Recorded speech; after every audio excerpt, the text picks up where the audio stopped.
KBBBL podcast. Where the extra B is for BYOBB. Where's my elephant?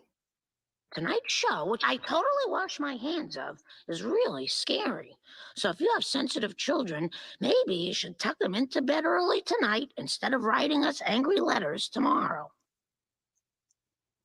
Yeah, that's true, Marge. Don't write us any angry letters, but write to us. Just make them nice. Welcome to KBBBL podcast, where the extra B is for BYOBB. And what's that extra B for? Book on cooking 40 humans. Ah, yes, indeed. How to cook for 40 humans. For 40 humans. Say that 5 times fast. Yeah. Cooking for 40, 40 humans was the funniest level of it. It was pretty good. I am your host, the rare and radiant maiden. And with me, as always, Shirok the Preparer and Astonishing Coincidence. What a twist. You know, a couple of fellas that have had their disagreements and squabbles, but they've never had a knife fight before. It's true. Yet, so far. Still time. That just makes me think of the episode with the monkeys where they're in international waters and they're getting the monkeys to fight with knives. And we also have a guest with us tonight. My cousin Eamon, former guest of the show. How's it going, Eamon? Hello, sir. All right, so this is the beginning of an iconic Simpsons tradition. Yeah. Yeah. Treehouse of Horror, which I right totally there. wash my hands of. Oh my god. Yeah, so I agree. There's like a beginning of a lot of things here. As is also tradition, the soundboard has gone awry. Oh man, I don't know what I'm gonna do. Did you We'll try fix it. reinstalling it, Davan? We'll get to it. Look, I got it. There we go. I don't look very confident. Like, With a cool glass of turnip juice. So we have our introspection here. Oh wait, you know what I didn't say? Oh, I'm a mess tonight, fellas. All right, man. Anyway, Just we are roll your it. hosts, Davan, Baker, and Francis, and guest Eamon. And we're here to review Season 2, Episode 3 of The Simpsons, Treehouse of Horror. The one that started it all. Certainly a Halloween tradition for me that I always look forward to. The new Treehouse of Horror episode where The Simpsons was going strong. Oh, man. I couldn't Even wait. after it kind of lost its way there, I kept checking in for the Treehouse episodes for a while. Oh, yeah. Yeah. I probably did too, at least for a couple of seasons. Yeah, well, let's have a little sit under the turnip tree. We have our introspection, where, of course, there was no chalkboard. There were gravestones. Yeah, a lot and of of course, puns with gravestones. and of course, we had the fantastic intro from Marge that kicked the whole thing off. Oh, everyone. You know, Halloween is a very strange holiday. Personally, I don't understand it. Marge is so out of touch with anything fun. I feel like these first couple of intros where they keep doing this is like a huge setup for, what was it, Itchy versus Scratchy versus Marge? A little bit, yeah. She is always the moralizer. yeah, for sure. Going against the violent art. This is the second one they started off with a warning. Like there was that previous episode they started off with a warning. I think from Bart, maybe, or was it still Marge? Can't remember. What episode was that? Yeah. My favorite one of these, though, I forget what season it's from, where they have the censor crossing out the stuff, and he's just like, no. Then he's like, no. Yeah, it's cool. They eventually got rid of this, I believe, because they just ran out of funny ideas for it. But yeah, the original genesis was people are going to get angry at us for doing frightening cartoons, on a primetime television, cartoon show. So we better cover our bases, and we'll have Marge wag her finger at the audience. And then, they do different versions of it. There's the Night Gallery version. There's a lot of intros where they warn the viewers that it's going to be spooky. But kind of tame. So Eamon, as a younger man, was the Treehouse of Horror a tradition for your generation? Like I definitely like on Halloween night. I definitely watched a couple of Treehouse of Horrors, but to be fair, they were like when I was a kid, so they were the later seasons, you know. But if you ever get a chance, go watch the intro for I believe it's Treehouse of Horror 25. That one is really cool. That's just the standard Treehouse of definitely Horror never got one, that but or the standard intro, but it's got like all this horror stuff in it. It's really cool. I will check that out. That's a good. Check that out, everybody. Hey, Baker, your epidermis is showing. I mean, technically, our epidermis Everyone's is our hair. epidermis is showing. Yeah. Well, Francis tattoos, is not Baker? real. I did, yeah. So we'll very quickly go through it. We talked about my back last week, and I couldn't show it because it was all like plasticed up. So that one I'll show in a second. But very briefly, I also have the snake here, and then the scorpion. So little snake and a little nope rope, or Amtrad, just because I'm really into the American traditional. And then, hold on. Let me just halt out of this. This is like in a movie when the guy takes off his shirt and you realize he's got all kinds of Japanese or Russian gang tattoos all over him. Yeah, I joined the Yakuza. Hold on. I knew Baker was in the Yakuza. I could tell. Well, oh my, that is and then, a tattoo. You see this one here that you can't really see what it is. That looks fresh. It's very shiny. It's just was done today. Baker, can you get some teardrops by your eye like you murdered people? That would be excellent. That would be great. All right, Davan, you should start with 8 teardrops. All right, now let me hit it. I'm gonna hit it. Now it's time for a bake down. The screams, the humiliation.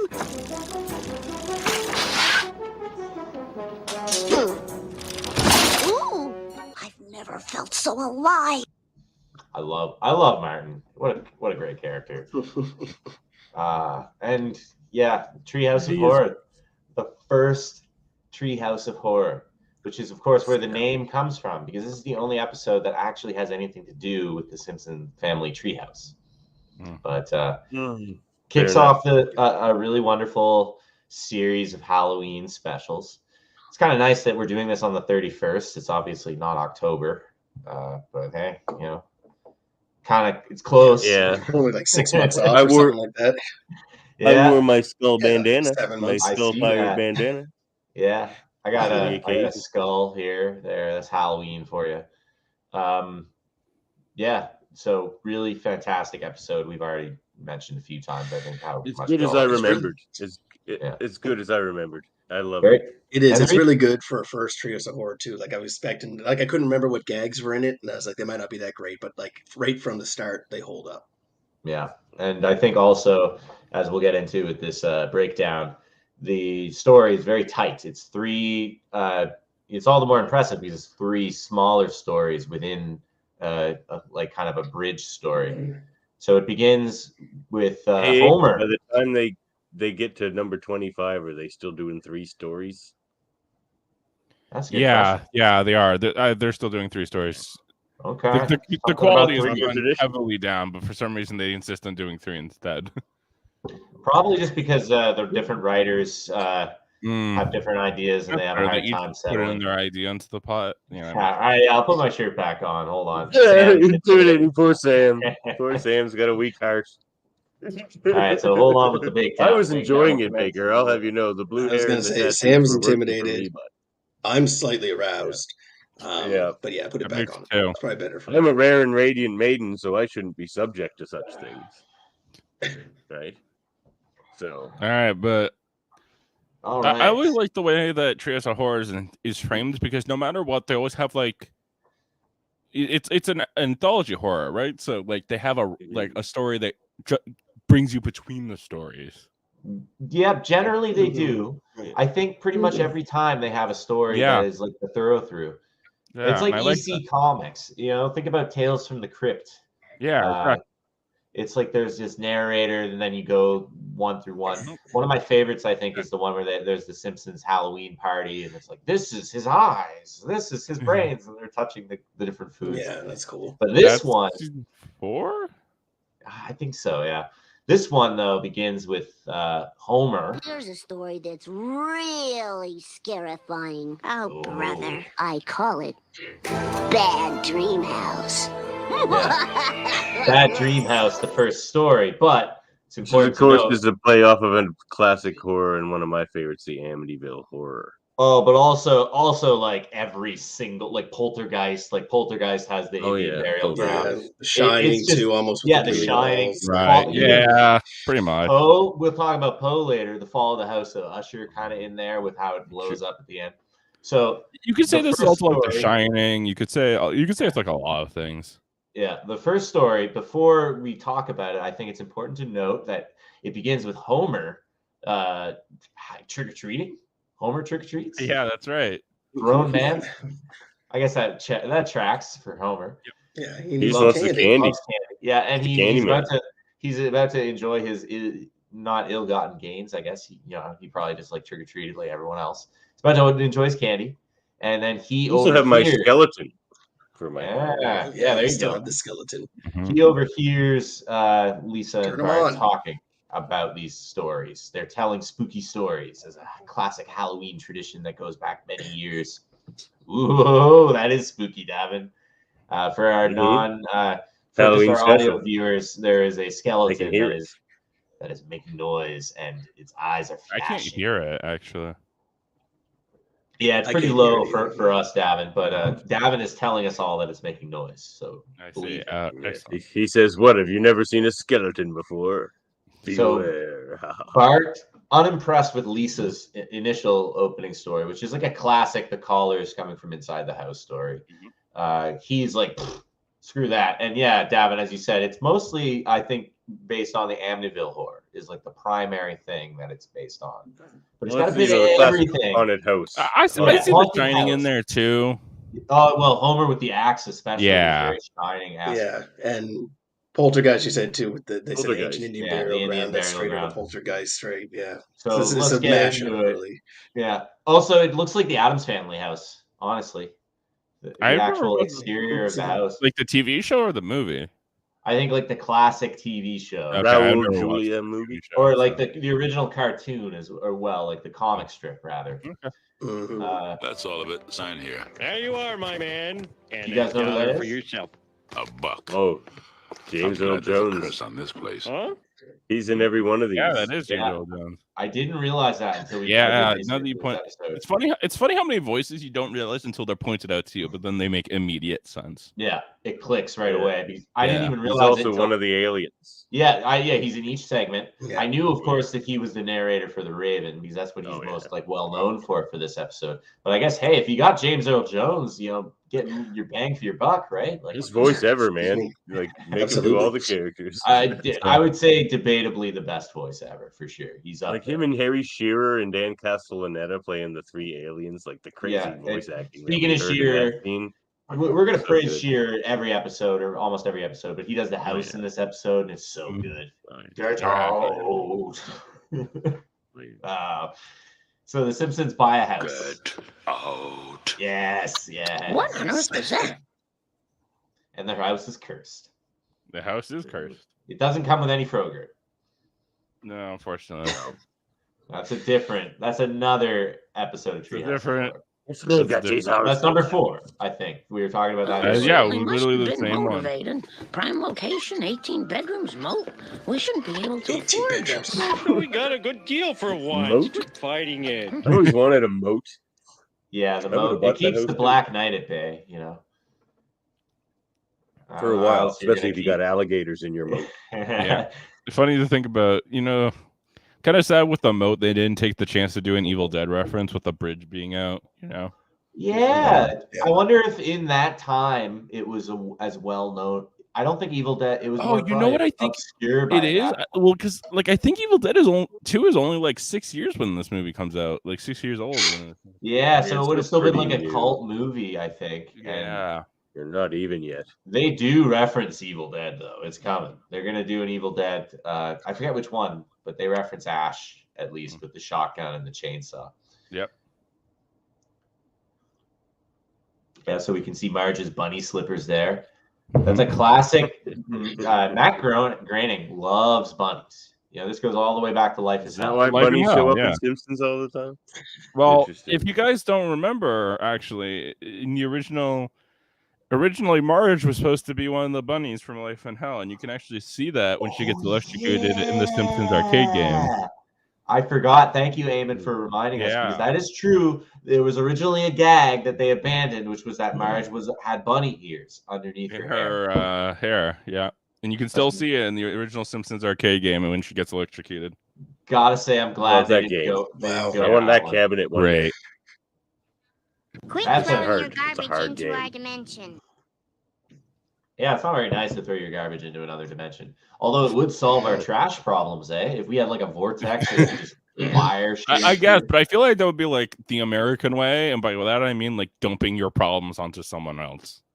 Yeah, but Well, Toronto sends its trash to like Michigan now. So. To Michigan.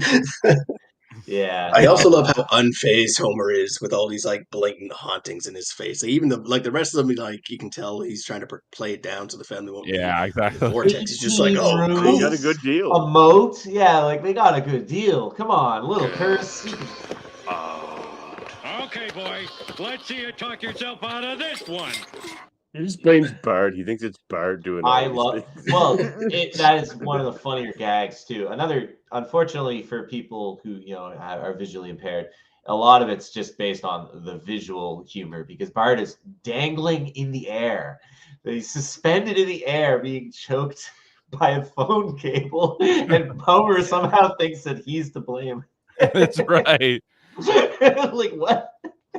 You got some Bart is just explaining to such do, a Bart. bad seed that he thinks Yeah. that like he can pin himself to a or is he in midair? I can't even remember. He's in midair. He's Yeah. in midair. Yeah, he's no, he up thinks against he the can ceiling. make Like a bunch himself of- levitate midair It's and choke not- himself yeah. with a phone cable. Not physically possible for him to do No. that. So there's a series of increasing supernatural events, but Homer's like, "Come on, Marge, let's sleep on it. Come on." Yeah, come on, Marge. We'll Come sleep on, on it. Marge. He always does that one. Yeah. So they agree to sleep on it, and the night doesn't go very well for the Simpson family. I think this has my favorite I don't know. joke of the episode Okay. where everyone's pulling out the knives and stuff. Yeah. But then Marge just has like a kitchen knife and she's just using it to make like toast or something. Yeah. It's a bait Yeah, and she's switch like too, spreading because- butter or something. Yeah. She's making a I sandwich. think this might be my favorite line, maybe in this one. You must kill them all. They all must die. Are you my conscience? Yes. He kinda trips All up. right. Yeah. Good for pointing that out. That one Josh. made me laugh. That was pretty funny. The house has a lot of personality considering it's a house. It's funny. That's the first place Bart goes. Oh, this must be my conscience telling me to kill everyone. I should probably do it. Yeah, like it's the Good. first time he's ever experienced Oh, a God. conscience. Yeah, like, I always hear about this He thing. I've doesn't never know what heard it is. before. Yeah. Uh, You know what a conscience is? and they I all grab always their- like those types of gags though. It's like, yeah, absolutely. The house just goes along. It gets crazy though. It's like die. Oh, it's intense. Treehouse of Horror can get surprisingly scary. Yeah, This is the yeah. scary one of And- these three. And it Yeah, tricks I'd you agree because with that. Marge, at first, you think is also being compelled to kill. I the love that family. too. Yeah, it's just the bait and switch. Yeah. But again, just The like Raven she's- is sort of psychological horror. I think Yeah, one of my oh, favorite yeah. details We'll though is unpack that when they're all walking in the circle, I believe Maggie is falling down in She is, between. yeah. She's walking. carrying the knife in her mouth intermittently as well as she's Yeah. like crawling Yeah. and then like picking Yeah. herself back up. They all have their own little weapons. Look at Lisa's just there got- with her little knife. She's like, Lisa's got the Cute. butcher knife. Bart's got the cleaver. Homer's, we were talking about The Shining. He looks Yeah, very The much like Shining, Jack the fire Torrance axe. there. Yeah.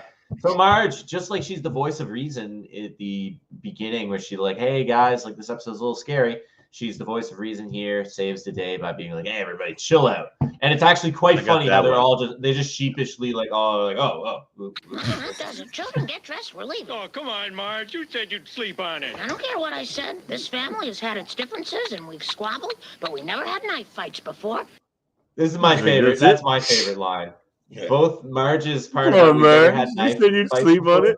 Yeah, and that part too. Like Homer still, after they almost all killed each other, is like, you said Oh, we were gonna Marge, you sleep said on you sleep on it. Oh man. It's 18 rooms. Oh man. When Homer sets his mind to something, feel it's a like, beautiful thing. Like the actors get to really stretch their voice acting potential in this episode. Oh yeah. Certainly Dan Castellaneta when he does some crazy stuff with the aliens and in the Raven, and especially the Raven. Yeah.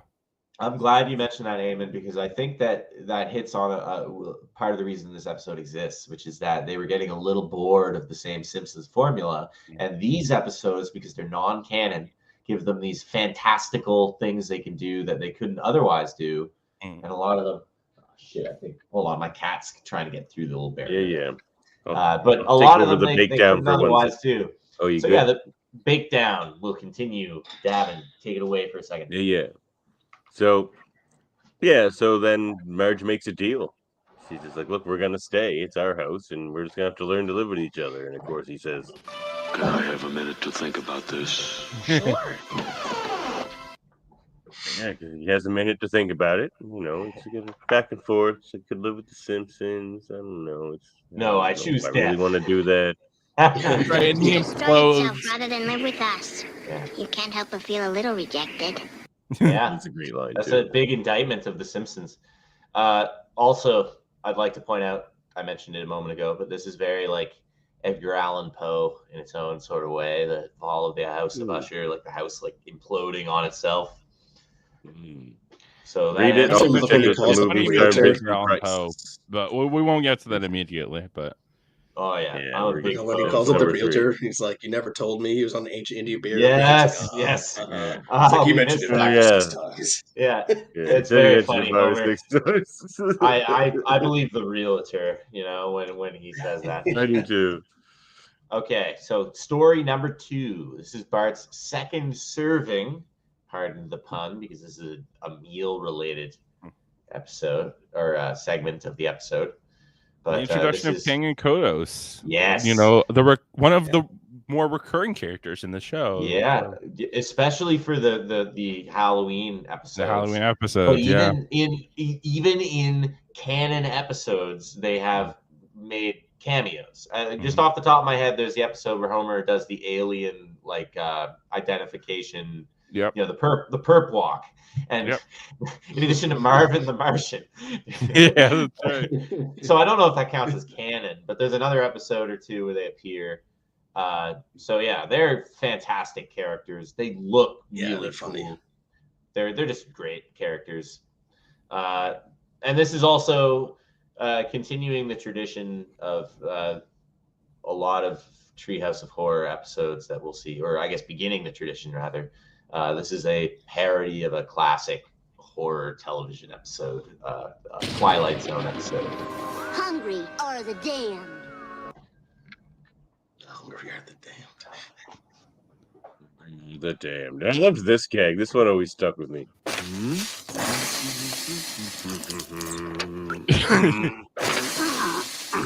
That should just about do it. All that fire starter on that barbecue. He's just going nuts on it. You can't eat stuff that's cooked with fire starter either. That's what makes me laugh so much. And he just fucking goes to town on it. He does. Yeah. Again, like, kind of checks I think out. it lights like 3 feet high, I think. Basically. Yeah. It's like a nuclear mushroom cloud that he creates. Pretty much. Yeah.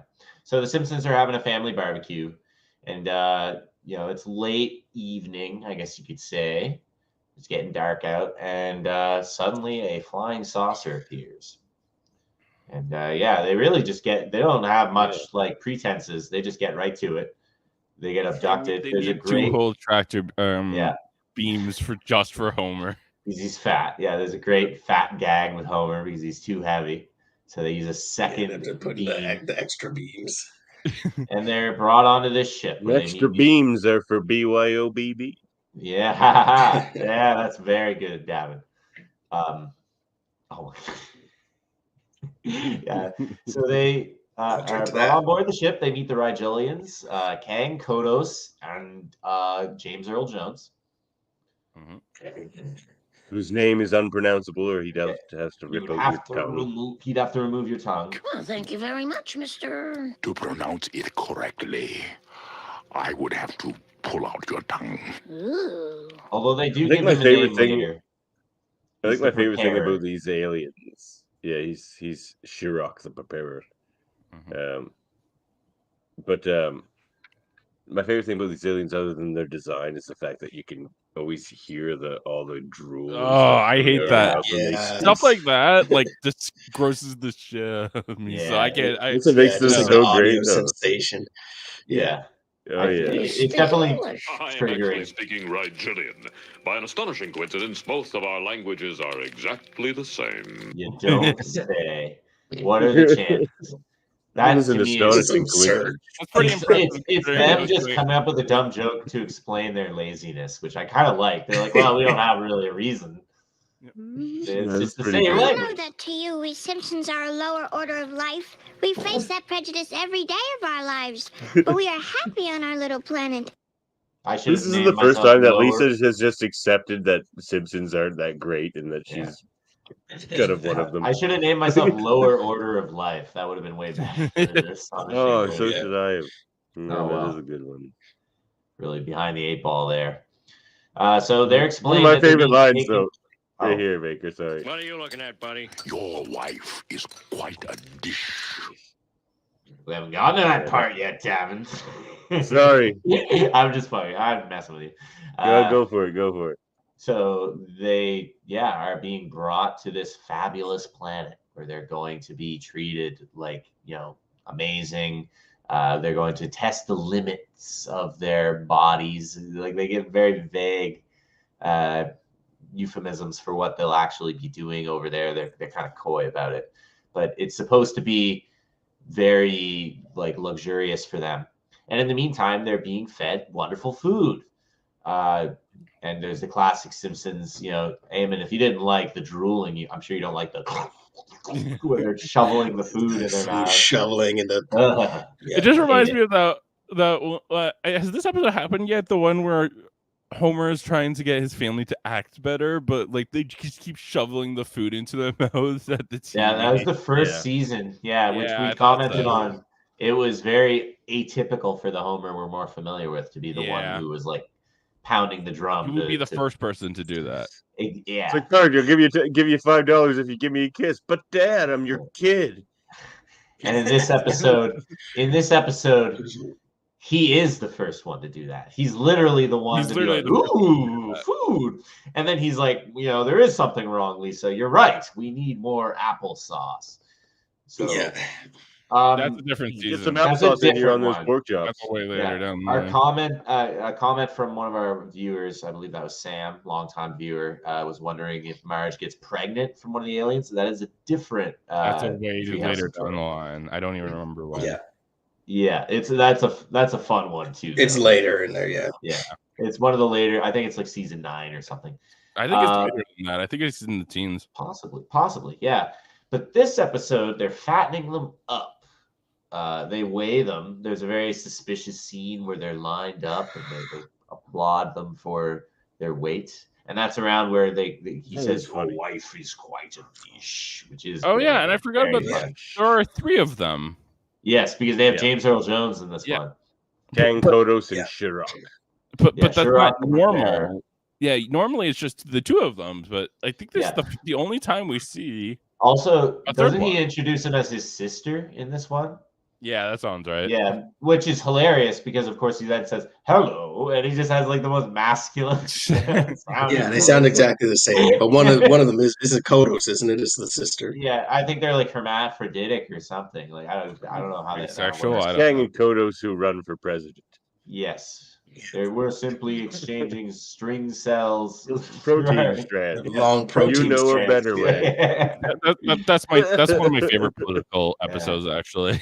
But Yeah, this that was hits really back good. to our point, right? Which is that Kang and Kodos, they're so very funny. Yeah. And in this episode, they have some great moments. But Lisa gets And the suspicious. electronic version of what you call table tennis. You're Primitive paddles have been replaced by an Hey, electronic. that's just Pong. Give it the times, man. Even Your by the primitive 90s. paddles have been replaced. Jesus, like, Even oh, by the it's funny. 90s, Pong was a joke. I find that hilarious considering that this was in 1990. I think that joke would have been even funnier if that was done today. Yeah, but it's Imagine how dated Pong was even by the 90s. By right? the Like, 90s. yeah, like Super Mario World and like Yeah, that was Donkey about Kong the year Country. the SNES came out. As you say, Baker, Lisa's getting suspicious. Yep. Yeah, she's on to something. So she does some digging.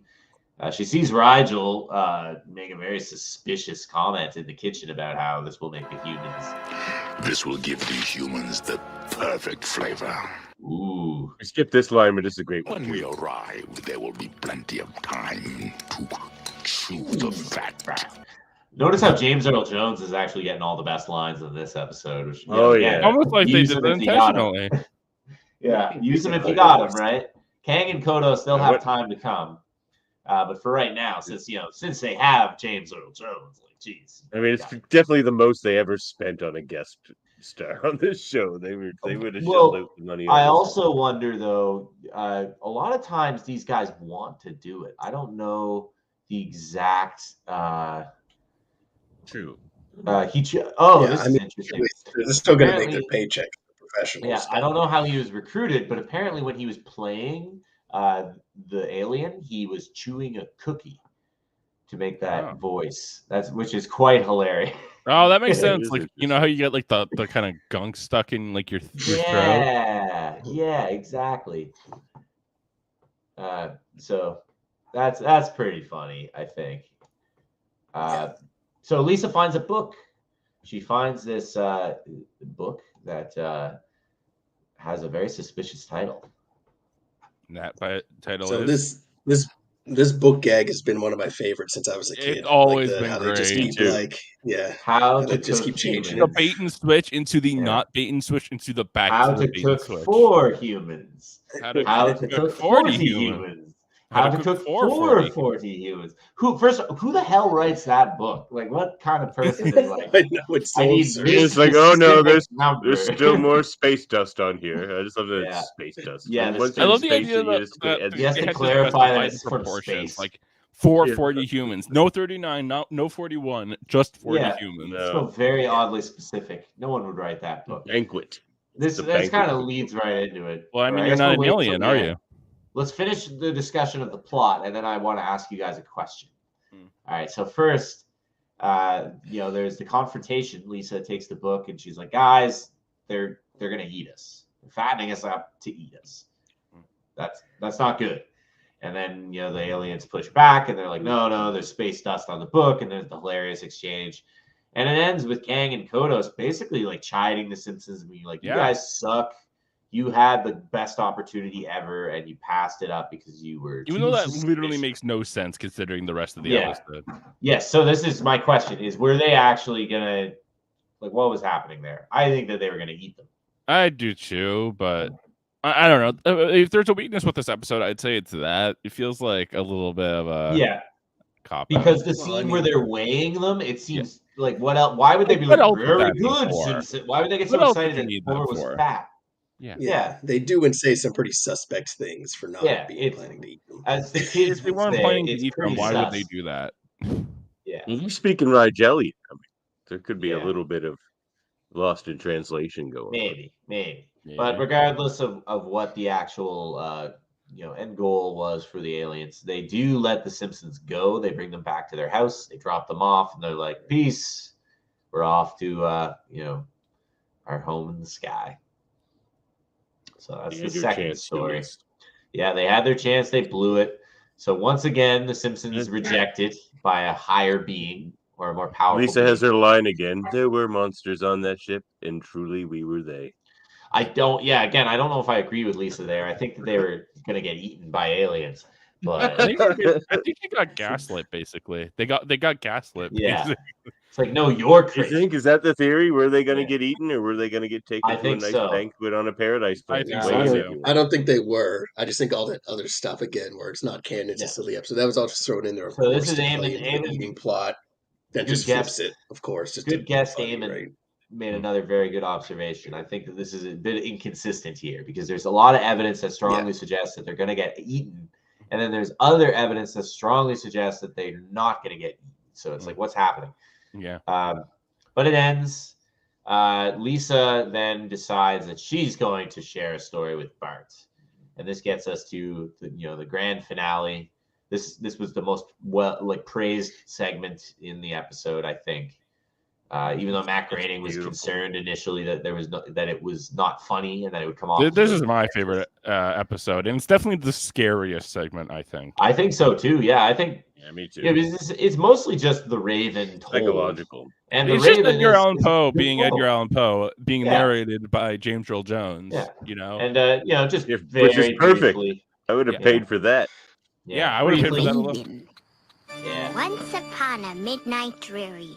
While I pondered, weak and weary, over many a quaint and curious volume of forgotten lore. Yeah. Just briefly, I wanted to say, Poe, was it he was 1845 he died? Or no, it was 1849 that he died. So he was a while ago, but definitely a very influential writer. A lot of really well-known stories that The Simpsons will parody. Probably the most infamously after this is The Telltale Heart, with the episode where Lisa is competing with that other really, overachieving girl. Beating of the horrible heart. Yeah, the girl who lives with a father who speaks only in anagrams. I have a ball. Perhaps you'd like to bounce it. Yeah, The most condescending October shit. 7th, 1849. That's when he died. Yeah, so Poe, wonderful writer. Eamon, you just mentioned how you like him. I love Poe. I'm curious, Eamon, were you introduced to Poe through I was definitely interested. I need to listen to a lot more Poe, or read a lot more Poe, because this is one of the best stories I've ever heard, and it's in a Simpsons episode. Yeah, and this is just a lot of good stanzas. Poe. What is it? The Tiger's Eyes. One of the Black Cat's really good. You might be thinking of the Tiger's Eye. You might be thinking of William Blake, but yeah, the Black Cat is amazing. Telltale Heart, The Cask of Amontillado is a classic story that a lot of kids read, when they're in junior high or middle school or what have you. But this one, The Raven. Yeah. Oh, sorry. This is probably in my top 5 Treehouse of Horror segments, honestly. Yeah.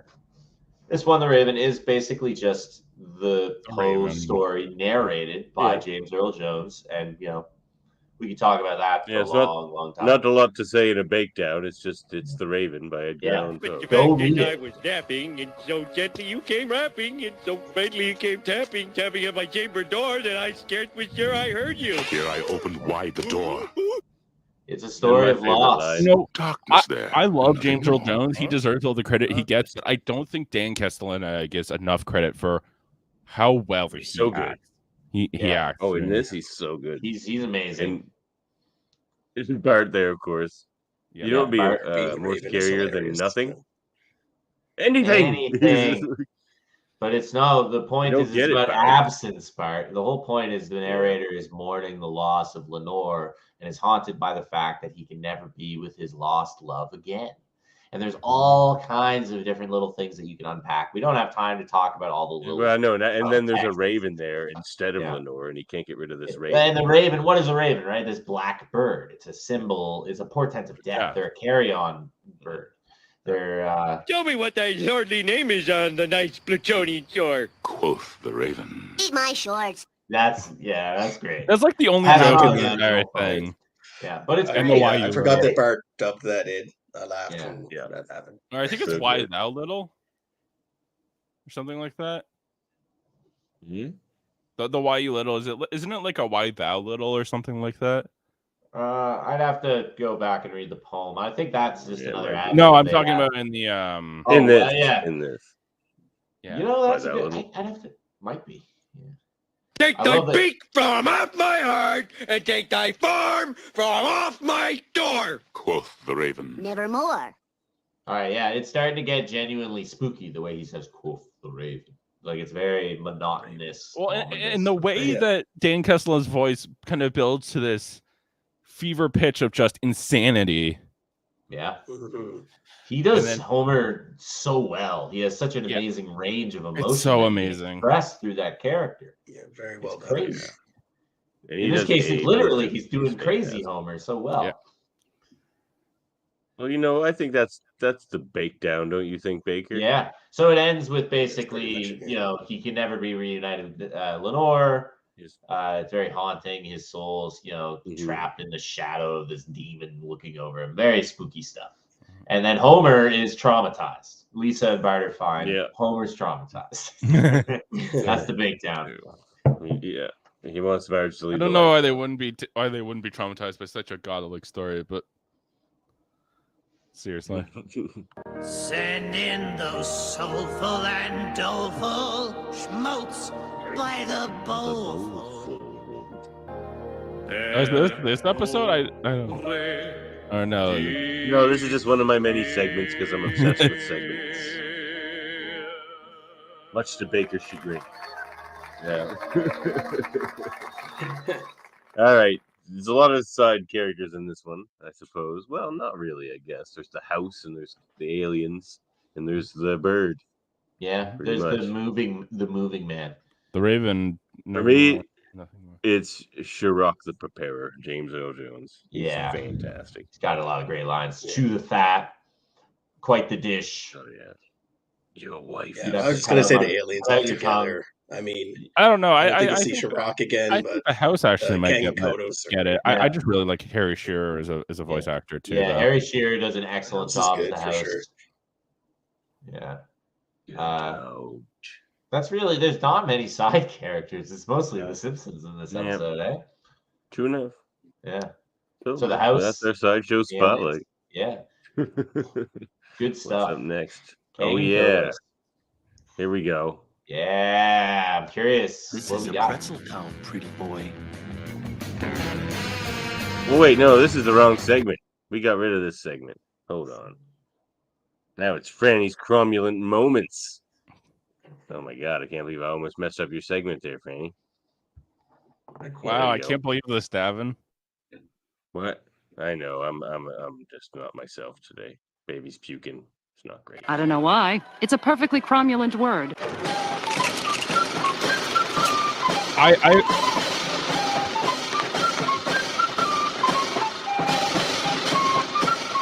Get your hand off my car.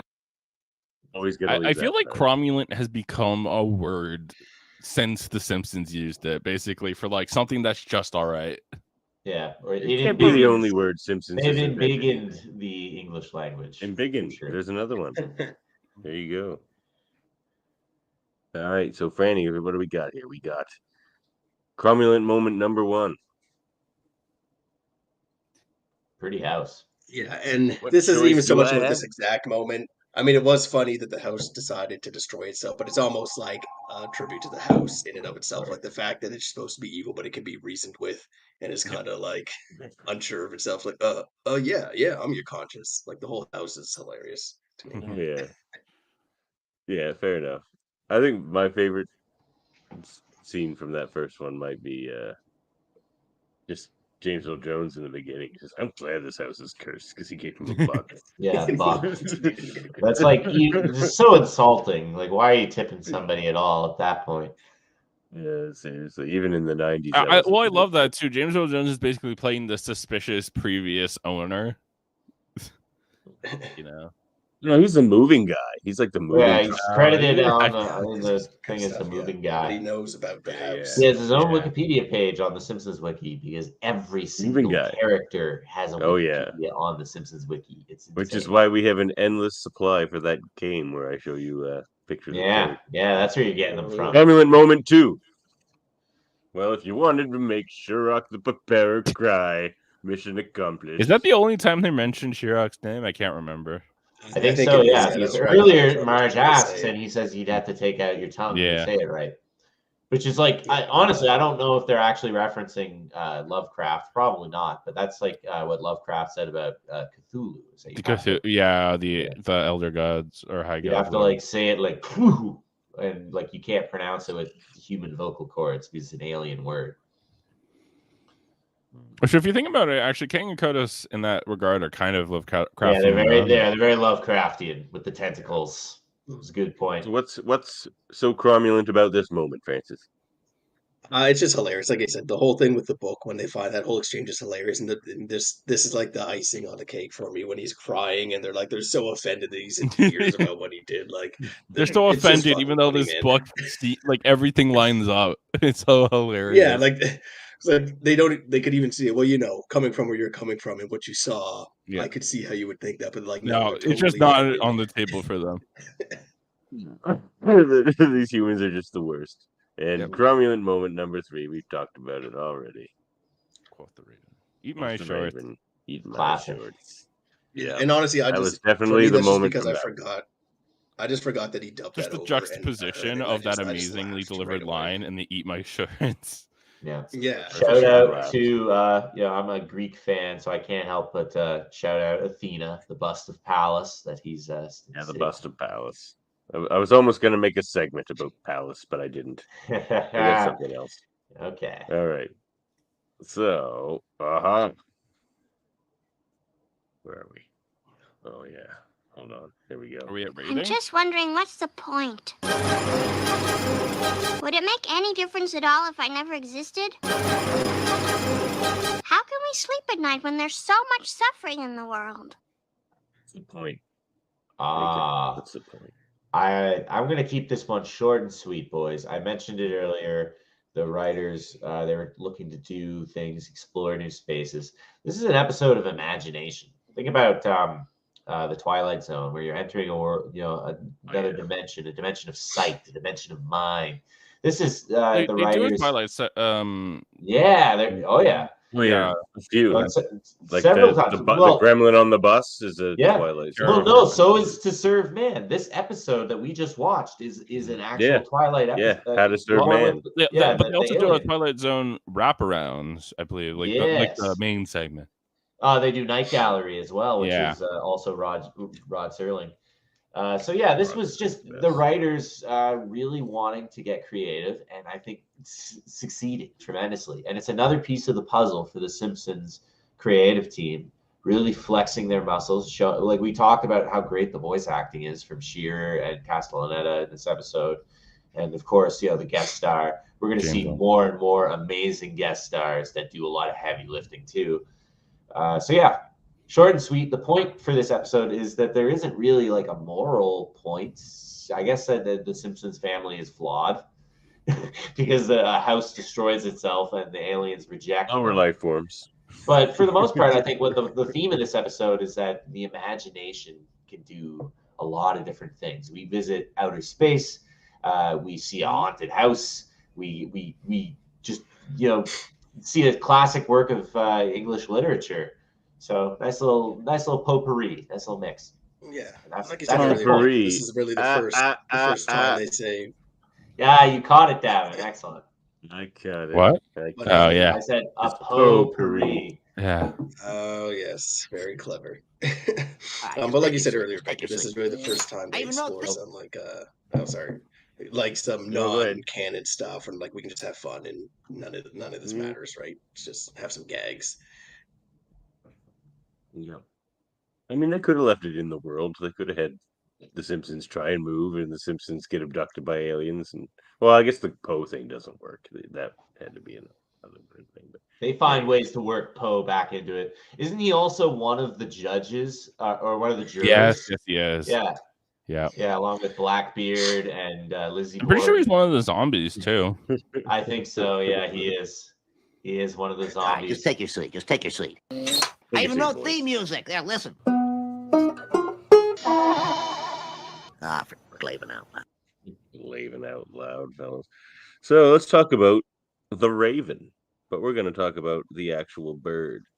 It is a large black passerine bird, the largest of the corvins, which is like crows and ravens and black magpies. Magpies, exactly. And it's got the most distribution of all of the corvids. Basically the entire northern hemisphere, and then a strip down like as south as Mexico. Ravens are everywhere. And ravens have been interacting with humans and coexisting with them for thousands of years, and they've been so plentiful in human establishments at certain points in history that they were considered pests. But in a lot of places, of course, they were considered sacred. Some in positive, and like some like indigenous North American people saw them as a positive godlike entity. But others, as Baker mentioned earlier, because they're black in color and they eat carrion, they were thought of as like harbingers of death and portents of doom. But they're not. They're cool. One used to follow us around when I lived in Jasper. It was huge, man. Very They're intelligent. very birds. smart. You can They're very befriend a smart, raven. yeah. Like, you can definitely befriend one. And of course, So as if you this ever wanted poem to befriend a raven, do it. As this poem illustrates, they can speak. They're capable of or not like, obviously talking in. They don't know syntax. Like a they're able parrot? to. Yeah, they're able to repeat words. But yeah, They're it's like babies. interesting. Well, I just remember the episode of The Simpsons where Homer basically befriends a flock of or a murder of ravens. Or a murder of crows. A murder of crows. Are they? I don't think they are called a murder of ravens, though. I think it's something. No, different. you're right. But it Flock. was a I think it's just a crows. flock. It was a murder of crows. He Murder of crows for sure, though. That's definitely one of the more badass names for a group of animals. Mess around with a murder of crows. And of course, ravens are cool as well. I can use this one from the Franco-Prussian War.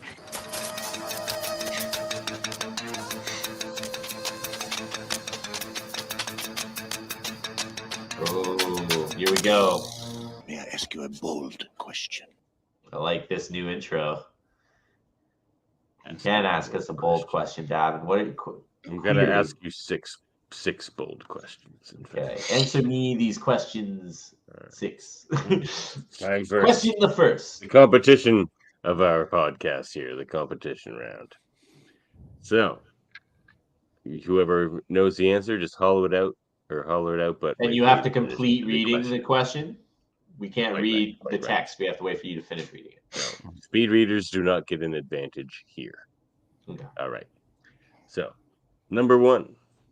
What was the assumed name he lived under? Rory B. Bellows. Rory B. Bellows. Point Baker. I episode recently, yeah.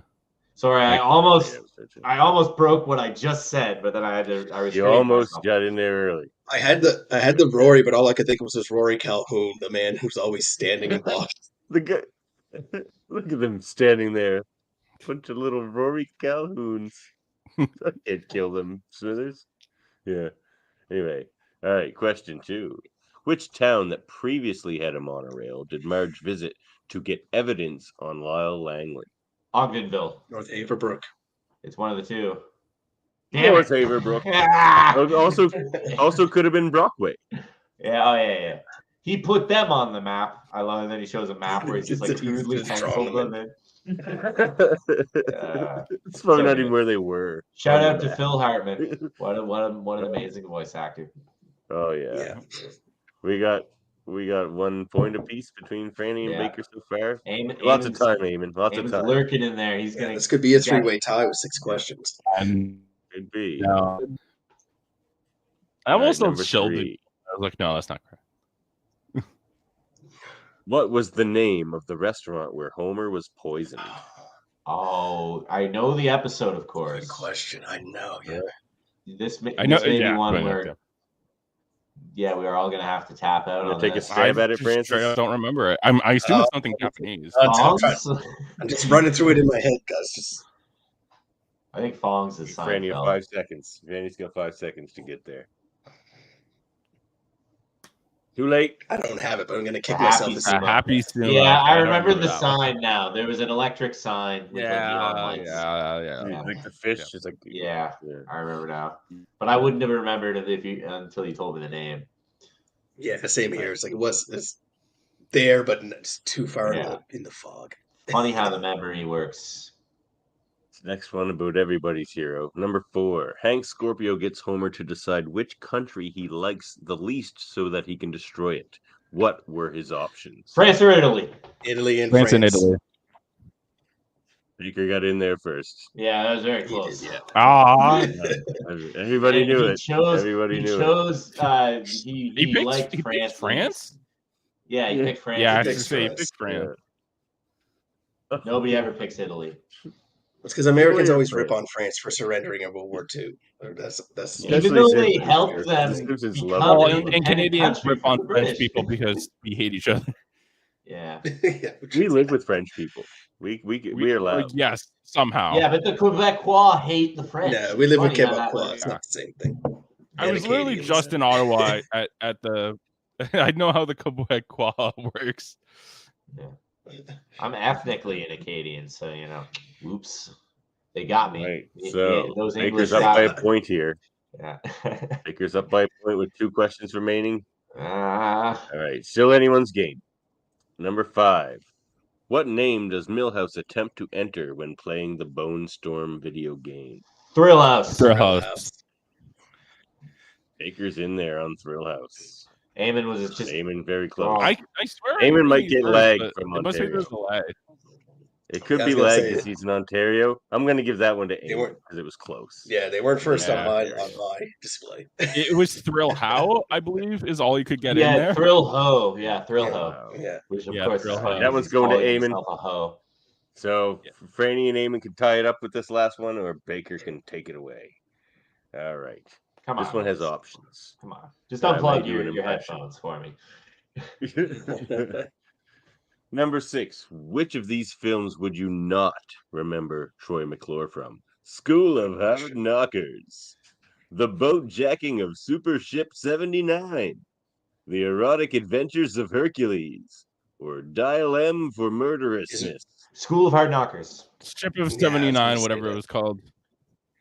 Yeah, the other three wins. are all. No. Baker, you've what? done it. The You've other done three it, are Baker. all. Yeah, I actually won one of these That was goddamn a really good things. Phil Hartman Yep. impression, I just want to say. Thanks, man. It's fun saying The Boat Jacking of Super Ship 79. Yeah. Yeah. The erotic I'm adventure. sure they had Good a job, lot of fun Baker. making up titles for those. Make no Oh, mistake, yeah. Billy. I bet they if a do. cow McClure's had my its way, it favorite. would eat you and everyone you cared about. Good old Troy McClure. What an Watch out amazing now, character. Billy. You might. I love the trouble. Get confident, stupid. Oh, dude. I wish we could actually watch those I think movies. my favorite Troy McClure moment is the moment when he's fighting Kermit. Oh, You guys yeah. remember that one? Why is Yeah. that Muppet so leathery? That's not a Muppet. That's Troy McClure. All right, we got to rate this episode, fellas. Okay, yeah. Let's fire it up. Let's fire This one's it a up. tough one for me, actually, because it has, like, It's we'll get tough into because it. there's 3 stories, but you got to give it like Yeah. an overall, right? Yeah, exactly. Because the Yeah, Poe one is overall. it's like Poe is Poe. That's amazing. Mhm. Now you guys can see. Fortunately, they're all pretty strong segments. They are. So I don't think it's for me, the stories are on point. Like I could even go a 10 on story, but I'm gonna give it a 9.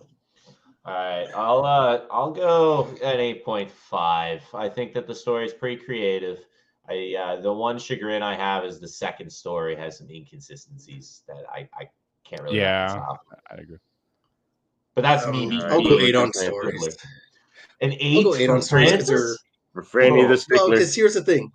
Because they don't need to hold up to the same parameters. Like they're just goofy little things. Yeah. Just for being a goofy fun thing. Like they're pretty funny concepts, right? And the overarching story that holds them together is also pretty creative, like the telling stories Yeah. and the Mhm. Halloween, Yeah.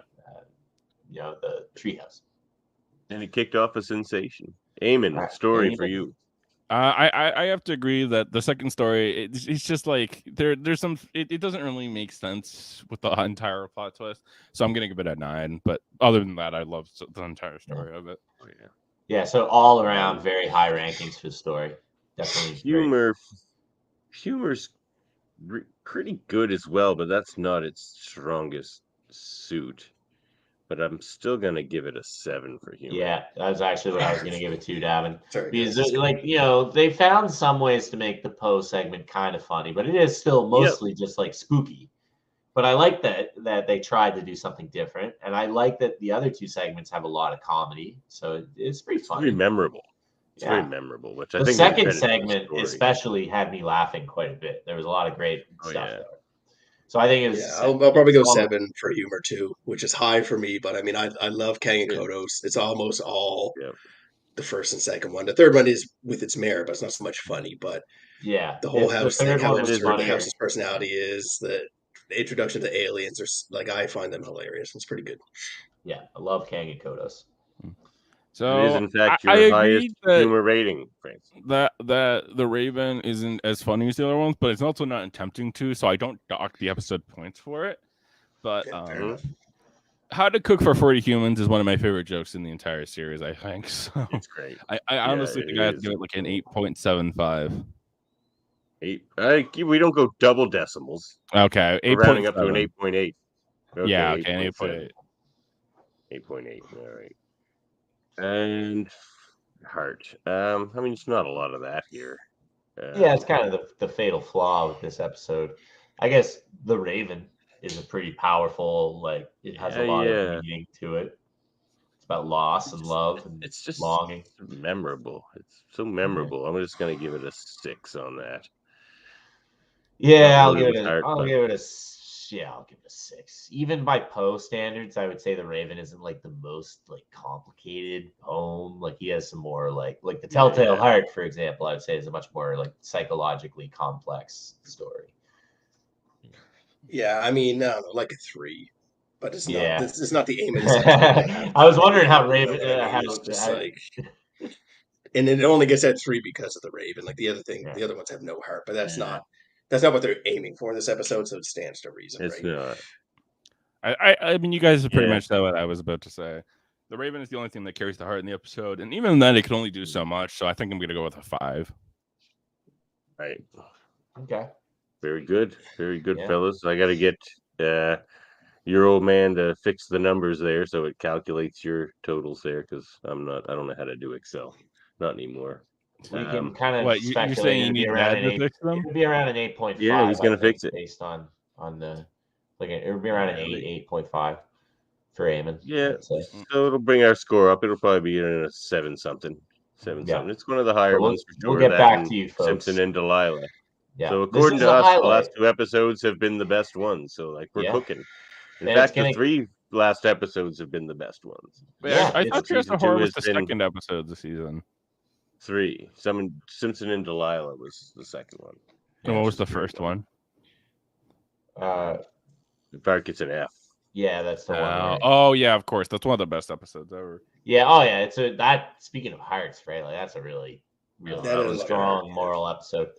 But this one, I just put various for directed and writers because there's like a bunch of them that didn't fit in the slots literally here. I mean, they credited Edgar Allan Poe. Yeah. I know, so this came out on 6 days before Halloween, October 25th, 1990. We didn't get a chance. Kodos for You know what else it is? We didn't get a chance to mention this, but I think we'd be remiss if we didn't. So obviously, what's his name? Elfman did the main theme, but for a lot of The Simpsons, they had Alf Clausen. Alf Clausen? Is that how you say it? And this is his first episode where he did the Halloween altered version of the theme. And it was great. He'll be their music guy, like their orchestra guy for like the next several seasons. We got an official vote from Sam, 10-8-6. Strong rankings from Sam as well. There you go. Yes, indeed. All right. Well, fellas, I think that brings us pretty much to a close here. You can find us on YouTube, Facebook, and Twitch. Contact us at kbbbl@gmail.com, and we are a proud member of the United Federation of Podcasts. Quick rundown on that thing. We've got Hold Up a Movie podcast coming up on internet movies. Hackers, fellas. Hackers. Super Mader Brothers podcast. They do your reality show reviews, where we also do the Mary Mader Marvel Society. We review the Marvel movies and shows when they come out. Check out X-Rated, the X-Men anime review show, my X-Men show with Andre Mayet. We talk about the X-Men animated series. We do interviews. We got an interview coming up with writer Len Yulee and actor Lawrence Bain. Fun stuff. The voice of Cable, the wild man of Borneo. Cable, one of the best X-Men characters. Let's be real. He's badass. So we have a lot of great content, not just Simpsons. Yeah. Graphic Histories podcast. Andre just did an interview with Kurgan of WWE fame, and he's in a lot of movies. That'd be an interesting one. Sherlock to check out. Holmes. It was a good interview. I listened to it. And also check out the Hellbound podcast with Alex Blackburn and Michael Chan. I really like these guys. They talk about horror. Yeah, I listen to that show, are you? Now. Yeah. Oh, good. It's a good show. Yeah. And of course, we have Live Long podcast where we have a ton of different Star Trek divisions, different content.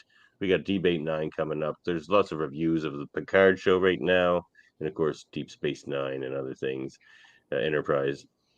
And there's my Locutors of Trek, where me and Dave Puxley go long form. We talk smart about Star Trek, mostly Dave, but I try to.